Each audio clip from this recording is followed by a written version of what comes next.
আপনাদের নিশ্চয়ই মনে আছে আল্লামা তারিক মুনাওয়ার তার প্রোগ্রাম হওয়ার কথা ছিল, অ্যারেঞ্জমেন্ট হয়েছে, ব্যবস্থা হয়েছে। ওই যে মামুর বেটারা এসে বিকালবেলায় বলল প্রোগ্রাম হবে না, ঠিক কিনা? আমি বলি তোমরা কোথায়? দেখে যাও বববদ্রির ময়দানে হাজারো হাজারো কোরআন প্রেমিক এসেছে কোরআন শুনতে। তোমরা মনে করেছ কোরআনের আওয়াজকে স্তব্ধ করে দিবে, কোরআনের আওয়াজকে বন্ধ করবে? এই জমিনে কোরআনের আওয়াজ চলবে, কোরআনের আওয়াজকে বন্ধ করার ক্ষমতা তোমাদের না।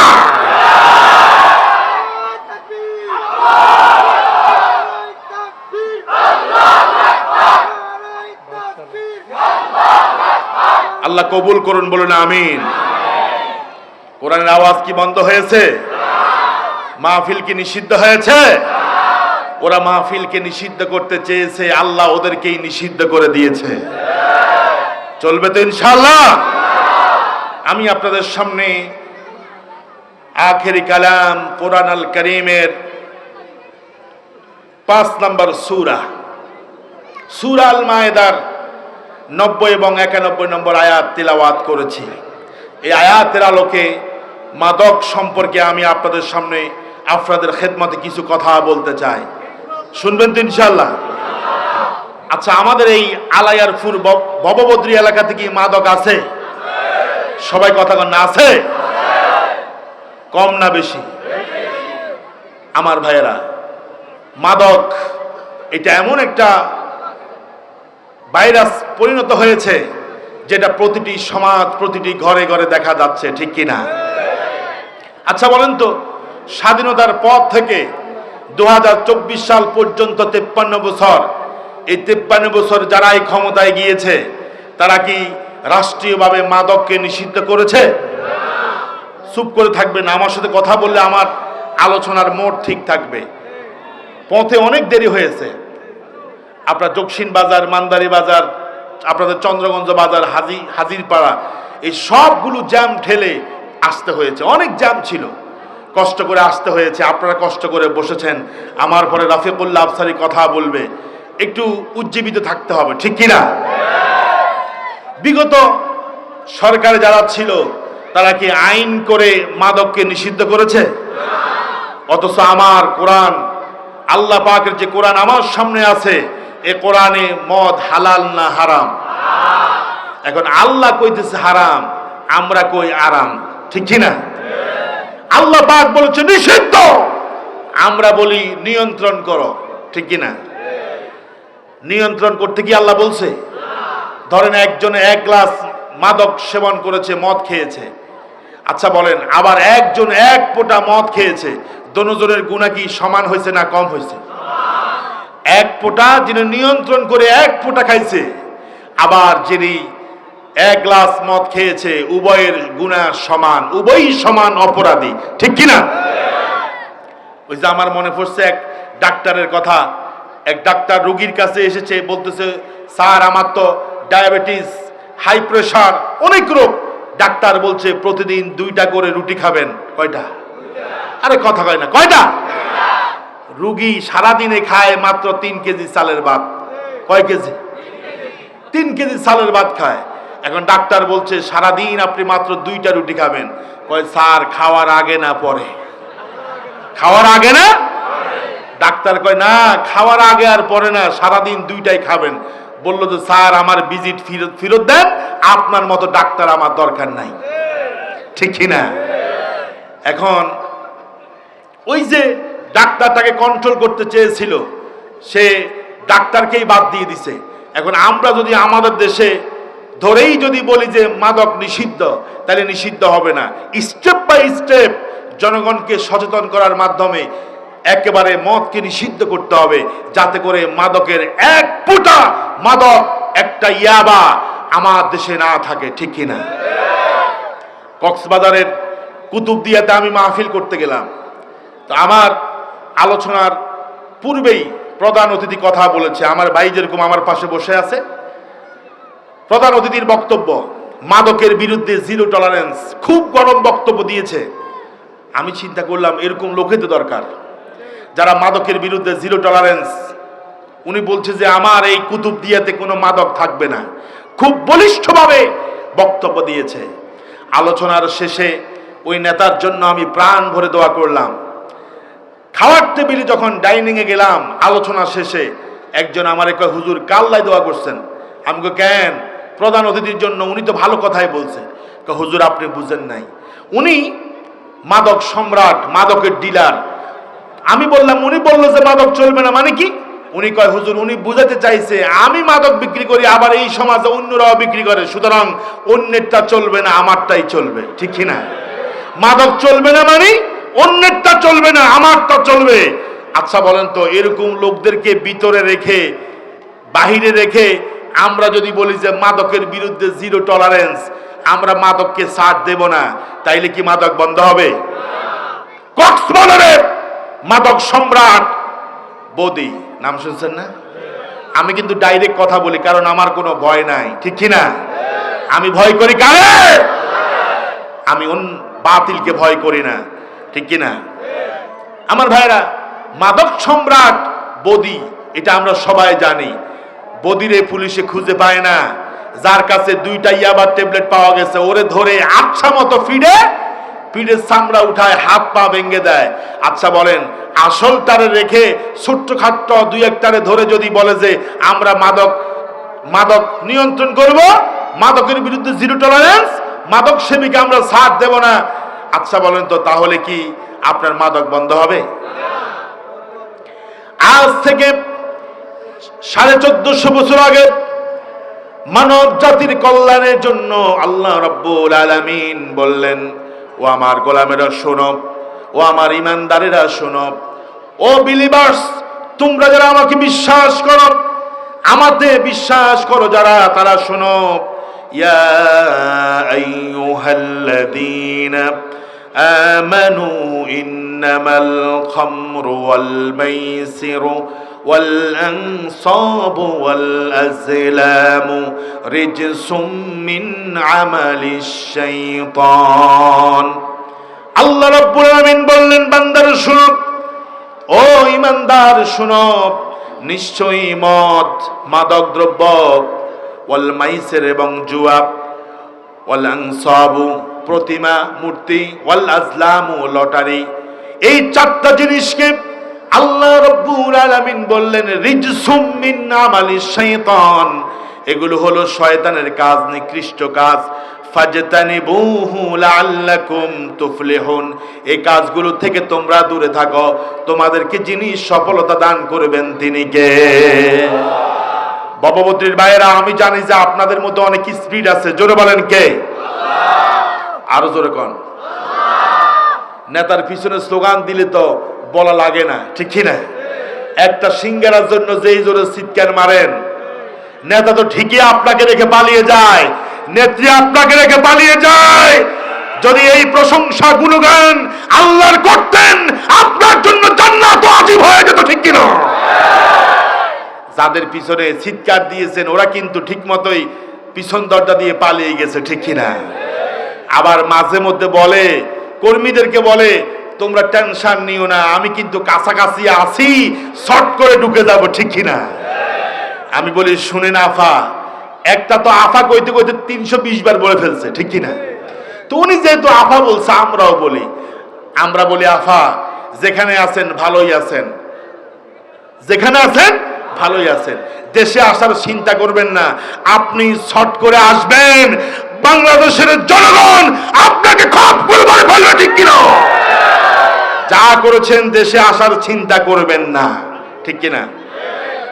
মাঝে মধ্যে দেখি বিভিন্ন ভাবে তারা রাস্তায় উঠতে চাইতেছে, আমরা এখনো সচেতন আছি, আছেন কিনা? না ঘুমায় গেছেন? ঘুমিয়ে গেলে চলবে না, জাগ্রত থাকতে হবে, জালিমকে দ্বিতীয়বার চান্স দেওয়া যাবে না। কথা বলেন ঠিক কিনা? আমার ভাইরা, আমার সম্মানিত বন্ধুরা, আল্লাহ পাক মাদক নিষিদ্ধ করে দিলেন, চিরদিনের জন্য নিষিদ্ধ করে দিলেন। এ মাদক সমাজের রন্ধ্রে রন্ধ্রে ঢুকে যাচ্ছে। গবেষণায় বলছে 16 × 1, 16 জনের মধ্যে একজন, কয়জন? প্রতি 16 জন মানুষের মধ্যে গবেষণা বলছে বাংলাদেশের প্রতি 16 জন মানুষের মধ্যে একজন মাদক সেবী। তাহলে চিন্তা করেন, আমার আর আপনার আশপাশে বহু মানুষ আছে মাদক সেবী, ঠিক কিনা? মাদক কেন নিষেধ করলেন আল্লাহ?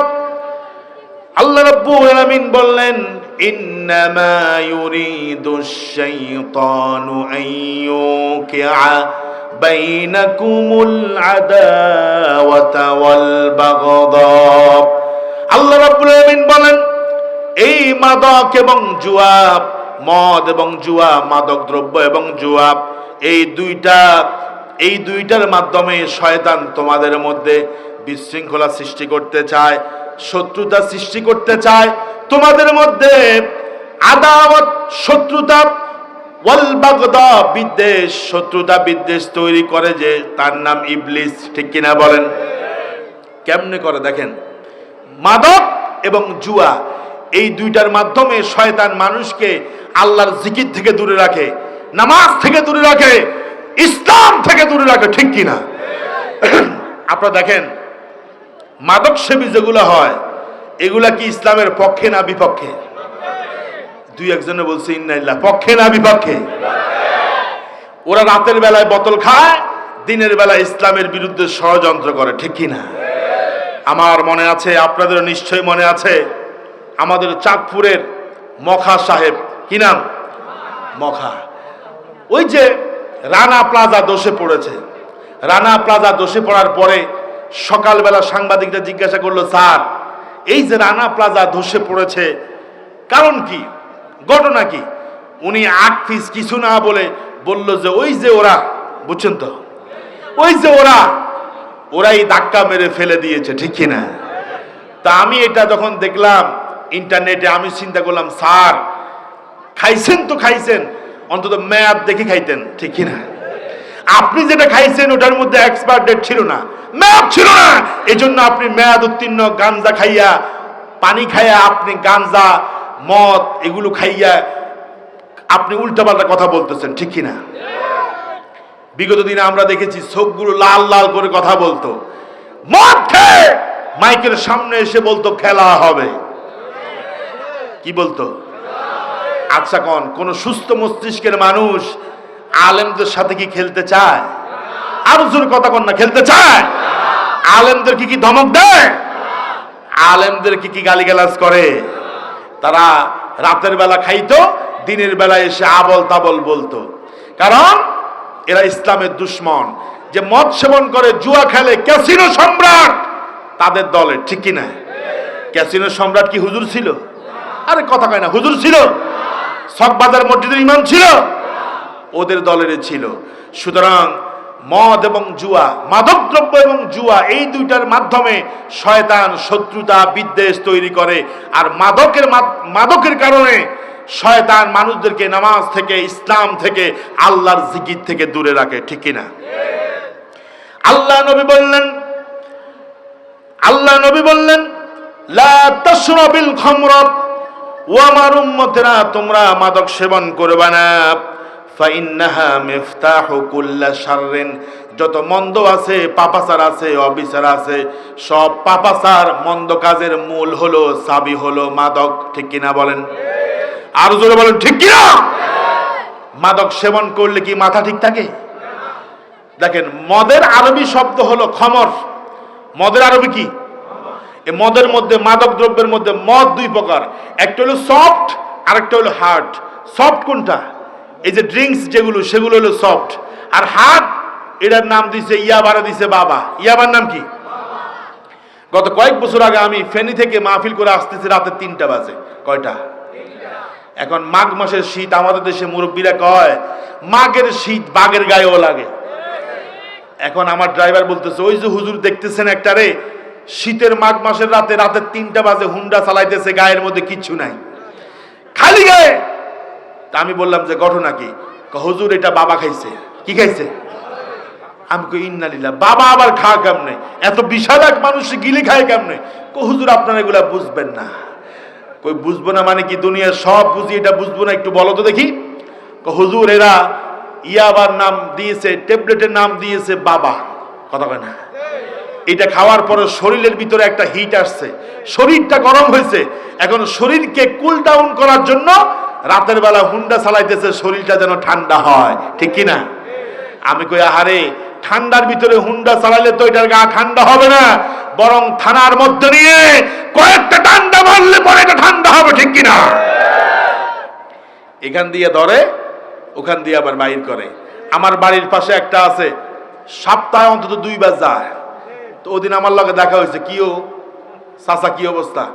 দেখলাম ডিবি পুলিশ ফেসবুকের মধ্যে দিল যে আপনারা ধরছে, 4 মাসের মামলা দিছে, আপনি যে এখন বাইরে। বুঝবেন না, এগুলো জেলখানা হচ্ছে মামুর বাড়ি। জেলখানা কি? এখান দিয়ে ঢুকায়, ওখান দিয়ে বের করে, ঠিক কিনা বলেন? আমি বলি, প্রশাসন যদি কঠোর হস্তে ইয়াবাখোর মাদক সেবীদেরকে দমন করত, আমার দেশে 1% মাদক সেবী থাকতো না, ঠিক কিনা? আরেকটারে দেখলাম ঘুষ খাওয়ার কারণে 3 বছরের জেল দিছে। কয় বছরের? আরে কথা কয় না, কয় বছরের? 3 বছরের। এখন 3 বছর তো দূরের কথা, 3 দিন পরে রাস্তা দিয়ে হাঁটতেছে। বললাম যে আপনারা না জেলখানার মধ্যে ঘুষ খাওয়ার কারণে 3 বছরের জেল দিছে, আপনি দেখি এখন রাস্তায়। আমি ঘুষ খাওয়ার কারণে জেলে গেছি, আবার ঘুষ দিয়া জেল থেকে বাইর হয়েছি। কথা বলে না? বিগত দিনে তো এই নাটকই চলছে, ঠিক কিনা বলেন? সুতরাং এগুলো করে দেশকে মাদক মুক্ত করা যাবে না, ঠিক কিনা? আমার ভাইয়েরা, ইসলামিক স্টেট যদি কায়েম হয়ে যায়, আল্লাহর দিন যদি কায়েম হয়ে যায়, আজকে দিন কায়েম হয়েছে, ইসলামিক স্টেট প্রতিষ্ঠিত হয়েছে, ইসলামী খেলাফা কায়েম হয়েছে, সংসদ থেকে আওয়াজ আসবে আগামীকাল থেকে মাদক দ্রব্য যা আছে সব নিষিদ্ধ। মাদক যার কাছে পাওয়া যাবে ইসলামী আইনে সামানুনা জালদা, তাকে 80টা বেত দেওয়া হবে, একটা বেত কম দেওয়া হবে না, ঠিক কিনা? মাদক খাবো তো দূরের কথা, ওর 14 গোষ্ঠী মাদকের নাম ভুলে যাবে, ঠিক কিনা? এখন যেগুলো আইন করে ওগুলা রাতের বেলা খায়, চিন্তা করছে আমরা যেটা খাই ওটা নিষিদ্ধ করি কেমনে? কথা বলে না, কেমনে করি? হযরত ওমর রাদিয়াল্লাহু তাআলা আনহুর ছেলে আবু শামা যুদ্ধের ময়দানে প্রচন্ড পিপাসা লেগে গেল, কোথাও তিনি পানি খুঁজে পান না। হঠাৎ করে তিনি একটা জুপটি ঘরের ভিতরে ঢুকলেন পানি পান করার জন্য। এদিক সেদিক তাকান, কোথাও তিনি পানি পান না। হঠাৎ করে জুপটি ঘরের ভিতরে তিনি দেখলেন কিছু নাবিজ, অর্থাৎ আরবের লোকেরা দুধের ভিতরে রাতের বেলা খেজুর দিয়ে রাখতো, সকালবেলা খেত, সেটাকে বলে নাবিজ। নাবিজ মনে করে ওমর রাদিয়াল্লাহু তাআলা আনহুর ছেলে আবু শামা কিছু নাবিজ পান করেছে, কিন্তু ওটা নাবিজ না, কয়েকদিন ওই দুধের ভিতরে খেজুরটা থাকার কারণে এটা মদের পরিণত হয়ে গেছে। তিনি মদ পান করেন নাই, নাবিজ মনে করে পান করেছেন। ওমর রাদিয়াল্লাহু তাআলা আনহুর কাছে খবর চলে গেল। ওমর রাদিয়াল্লাহু তাআলা আসলো, এসে বলল আশারাবতাল খামরা, আশারাবতাল খামরা, ও আমার ছেলে তুমি কি মদ পান করেছো নাকি? আবু শামা বলল ইয়া আবি, হে আমার বাবা, আমি মদ পান করি নাই। ওমর বলছে শারাবতাল খামরা, তুমি মদ পান করেছো, তোমার মুখ থেকে মদের ঘ্রাণ আসতেছে। ওমর রাদিয়াল্লাহু তাআলা আনহু গভর্নরকে বললেন 80টা বেত দিবা, 80 জালদা, 80টা বেত লাগাবা, এক বেত কম হবে না। বিচারক গভর্নর যখন বিচার করতেছে আস্তে আস্তে বাড়ি দিচ্ছে। ওমর বলছে না, তুমি আমাকে ভয় করে শাস্তি দিবা না, হুদুদ কায়েম করবা না, বরং তুমি তোমার মতো করে শাস্তি দাও। তাও তিনি শাস্তি দিচ্ছে। ওমর রাদিয়াল্লাহু তাআলা আনহুর মনোপুত হচ্ছে না, তিনি নিজে সন্তানকে বেত্রাঘাত করতে লাগলেন। আমার ভাইয়েরা, বেত দিতে দিতে 50টা বেত যখন দিয়েছে, তার মৃত্যু হয়ে গেছে, ইন্তেকাল করেছে, বাকি 30টা বেত ওমর রাদিয়াল্লাহু তাআলা আনহু তার কবরের উপরে দিয়েছে। এই ঘটনা থেকে শিক্ষা হোক, অপরাধী যেই হোক না কেন, যেই অপরাধ করবে তাকে শাস্তি দিতে হবে। নিজের দলের লোক অপরাধ করলে 7 খুন মাপ, আর অন্যরা অপরাধ করে নাই, জেনা করে নাই, ব্যভিচার করে নাই, চুরি করে নাই, ডাকাতি করে নাই, মানবতা বিরোধী অপরাধ করে নাই, এরপরেও বিভিন্ন অপবাদ দিয়া বছরের পর বছর তাদেরকে জেলখানায় রাখতো, ঠিক কিনা? বাংলাদেশে হয়েছে না? কোরআনের পাখি আল্লামা দেলাওয়ার হোসেন সাইদি, ওনারে বানাইছে খুনি, নাউজুবিল্লাহ কোন, ওনারে বানাইছে ধর্ষক, ওনারে বানাইছে এতিমের টাকা আত্মসাৎকারী। আমি বলি শয়তান বিশ্বাস করবে না, ঠিক কিনা? আহারে জালিম, আলেমদের সাথে বেয়াদবি করেছ, ওই যে দরবেশ বাবা, ঠিক কিনা?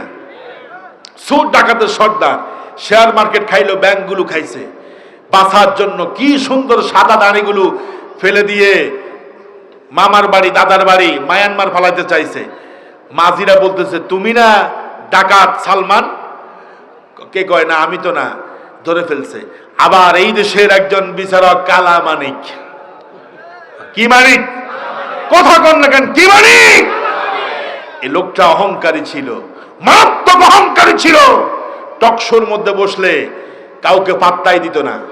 এমন ঘটনা ঘটেছে, উপস্থাপিকা একজন মেয়ে মানুষ, নারী, তার গায়ের দিকে হাত তুলতে চেয়েছে, তাকেও রাজাকার বানাইছে, ঠিক কিনা?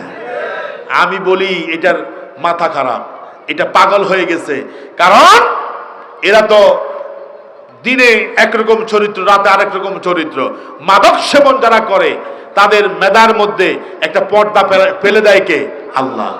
খমর মানি, খমর এই যে আমরা মহিলারা পরে খেমার, খেমার, খেমার মানে ওড়না, পর্দা, এই খমর থেকে খেমার, যে মদ পান করে তার মস্তিষ্ক কি ভালো কি মন্দ, কে ভালো কে খারাপ এটা চাইতো না। এই জন্য শামসুদ্দিন মানিক আমাদের কোরআনের পাখিকেও গালি দিয়েছে, ঠিক কিনা? আলেম ওলামাদের সাথে বেয়াদবি করেছে, কারণ এদের তো মস্তিষ্ক ঠিক নাই, কথা কন, ঠিক কিনা? আমার ভাইয়েরা, আমার সম্মানিত বন্ধুরা, এই মাদক সেবন যারা করবে এদের চরিত্র কখনো ভালো হবে না। এরা ইসলামের দুশমন, কারণ আমার রব এই মাদককে নিষিদ্ধ করে দিয়েছে, ঠিক কিনা? এখন ওমর রাদিয়াল্লাহু তাআলা আনহু যে স্টেপ নিয়েছে, আমার দেশের শাসক যারা ছিল তারা কি এই পদক্ষেপ নিতে পেরেছে? পারে নাই। তারা অপরাধীকে অপরাধী বলে নাই, বরং অপরাধ না করেও তাদের সময়ে অনেক অপরাধী হয়েছে, ঠিক কিনা? রাসূল বলেছে, মদ পান করবা না, মাদক সেবন করবা না, যত অশ্লীল কাজ আছে, মন্দ কাজ আছে, নোংরা কাজ আছে, সবগুলোর চাবি হলো মাদক, ঠিক কিনা? আমি একটা ঘটনা পড়ছিলাম একটা সৌদি আরবের একটা কিতাবের মধ্যে। এক মহিলা, দুষ্ট মহিলা, মহিলারা দুষ্ট আছে না? লেডি ফেরাউনের দিকে তাকাইলে তো বোঝা যায় যে মহিলারা কত দুষ্ট, ঠিক কিনা? ইন্না কাইদা কুন্না আযীম, এদের চক্রান্ত খুব মারাত্মক। বনি ইসরায়েলের সময়ে এক মহিলা এক আবেদ বুজুর্গ ব্যক্তিকে দাওয়াত দিছে তার বাসার মধ্যে। এখন বুজুর্গ ব্যক্তি দাওয়াত খাইতে আসছে, মহিলা বলছে, আমি তোমাকে 3টা অপশন দিচ্ছি। কয়টা? কি রে ভাই, কথা কয় না, কয়টা? নাম্বার 1, তুমি আমার সাথে ব্যভিচারে লিপ্ত হবে, জেনা করবে। যদি জেনা না করো, সেকেন্ড অপশন হচ্ছে এই যে টেবিলের উপরে মাদক মদ দেওয়া আছে, এখান থেকে তুমি একটু পান করবা। 3, এটাও যদি না করো, তাহলে আমার সাথে যে ছেলে আছে, ছোট্ট একটা শিশু আছে, বাচ্চা আছে, এই বাচ্চাকে তুমি হত্যা করবা। অপশন কয়টা? 3টা। এখন বুজুর্গ ব্যক্তি মনে করছে এই 3টার মধ্যে আমার কাছে হালকা মনে হইতেছে, একটু মদ পান করি। মদ পান করার পরে আল্লাহর কাছে মাপ চাইবো যে আল্লাহ বিপদে পড়ে খাইছি, মাফ করো, ঠিক কিনা? বুজুর্গ ব্যক্তি চিন্তা করছে, আমার কাছে হালকা মনে হচ্ছে, একটু মদ পান করি, করার পরে আমি মাপ চাইবো আল্লাহর কাছে, আল্লাহ অবশ্যই মাফ করবে, ঠিক কিনা? যখন তিনি মদ পান করছে, করার পরে মেধা বিকৃত হয়ে গেছে, মস্তিষ্ক এখন কাজ করে না, কি থেকে কি করবে এখন আর বুঝতে পারতেছে না। মাদক সেবন করার পরে মস্তিষ্ক যখন বিকৃত হয়ে গেল, তার মাথা এখন কাজ করে না, বিবেক লোপ পেয়ে গেছে। এখন সে মহিলার সাথে জেনা করেছে। জেনা করার পরে চিন্তা করলো, আমি যে জেনা করেছি, ব্যভিচার করেছি, এই ছেলেটা আমার সাক্ষী হয়ে গেছে, সুতরাং তাকেও বাঁচিয়ে রাখা যাবে না। তাহলে দেখেন লোকটি 3টাই করছে, ঠিক কিনা? কিসের কারণে? মদ পান করার। তাহলে মদ পানও হয়ে গেল, জেনাও হয়ে গেল, আবার ওই শিশুটাকে সে হত্যা করেছে। তাহলে রাসূল যে বলেছে লা তাশরাবিল খামরা ফাইন্নাহা মিফতাহু কুল্লি শাররিন, মাদক হচ্ছে সব অপরাধ, সব অপরাধের চাবিকাঠি। রাসূল কি মিথ্যা বলছে? জোরে বলেন, মিথ্যা বলছে? মিথ্যা বলে নাই। এজন্য আমার ভাইয়েরা, আমরা ঐক্যবদ্ধ প্রচেষ্টার মাধ্যমে আমরা এই মাদককে দূর করতে পারি সমাজ থেকে, রাষ্ট্র থেকে। আমরা এই জন্য বারবার বলি, এই কোরআন যদি জায়গা মতো নিতে পারি তাহলে মাদক কেন, সব কিছু আস্তে আস্তে বন্ধ হয়ে যাবে, ঠিক কিনা? মাদকের বিরুদ্ধে মসজিদের খতিব ওয়াজ করতে করতে খতিবের বয়স শেষ হয়ে গেছে, রিটার্নে চলে গেছে, মাদক বন্ধ হয়েছে। এই যে আমি আশরাফি হুজুর বববদ্রির ময়দানে মাদক নিয়ে কথা বলতেছি, আগামীকালকে বববদ্রি থেকে মদ মনে হয় চলে যাবে, ইয়াবা দূর হয়ে যাবে, কথা কয় না, দূর হবে? দূর হবে না। এই জন্য রাসূল আল্লাহকে বলেছেন, আল্লাহ আমাকে সুলতানে নাসির দান করো। সুলতানে নাসির হলো কুওয়াতুদ দাওলা, দেশের ক্ষমতা। কারণ আদেশ এবং নিষেধ করতে হলে আদেশ এবং নিষেধের জায়গায় থাকতে হয়, ঠিক কিনা?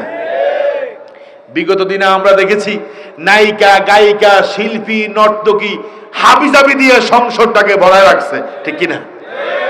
মমতাজের মতো লোক মহিলারে যদি সংসদ সদস্য বানায়, সংসদের কি ইজ্জত আছে? জোর করে আছে? আরেকটা খেলাধুলা করে, সবাই তারা সাপোর্ট করে, ঠিক কিনা? কি দরকার ছিল খেলাধুলা থেকে তাকে এনে সংসদ সদস্য বানানো? এখন তারা আমও গেছে, সালাও গেছে।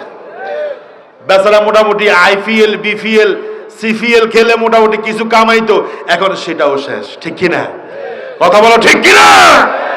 এরা তো এমন সংসদ সদস্য, মাইকের সামনে এসে জনগণকে একটা সালামও দিতে পারে নাই, ঠিক কিনা? সালাম দেয় কেমনে? আসসালামু আলাইকুম। বিসমিল্লাহির রহমানির রহিম বলতে পারে না, বিসমিল্লাহির রহিম। তো বাকিটা কইব কি? হুজুরে নেই, কথা হয় না, ঠিক কিনা? আমার ভাইয়েরা, সম্মানিত মুসল্লিয়ানে কেরাম, কথাগুলো বলতেছি বাস্তব, অবাস্তব কোনো কথা আমি বলি না, ঠিক কিনা? আমার ভাইয়েরা, ইসলাম যদি প্রতিষ্ঠিত হয়ে যায়, কোরআন যদি প্রতিষ্ঠিত হয়ে যায়, রাষ্ট্রীয়ভাবে আইন করা হবে।